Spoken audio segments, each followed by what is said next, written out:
Kasus terkonfirmasi positif COVID-19 baru di Kabupaten Buleleng dalam beberapa hari belakangan bergerak fluktuatif.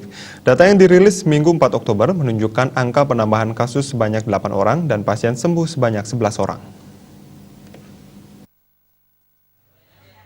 Gugus Tugas Percepatan Penanganan COVID-19 Buleleng kembali merilis perkembangan kasus COVID-19 di Kabupaten Buleleng. Per Minggu 4 Oktober, kasus terkonfirmasi baru bertambah sebanyak 8 orang. Rinciannya, pasien asal Kecamatan Sukasada sejumlah 2 orang, Kecamatan Kubu Tambahan sejumlah 2 orang, dan masing-masing 1 orang dari Kecamatan Busungbiu, Kecamatan Tejakula, Kecamatan Siririt, dan Kecamatan Sawan. Sementara pasien yang sembuh sebanyak 11 orang. Rinciannya adalah pasien sembuh dari Kecamatan Banjar sebanyak 4 orang, Kecamatan Siririt sebanyak 4 orang, dan Kecamatan Buleleng sebanyak 2 orang, dan Kecamatan Sukasada sebanyak 1 orang. Jumlah kumulatif pasien yang sembuh di Kabupaten Buleleng mencapai 779 orang. Konfirmasi baru sebanyak 8 orang. Kedua, sembuh sebanyak 11 orang. 3 kasus probable sebanyak 1 orang dari Kecamatan Buleleng.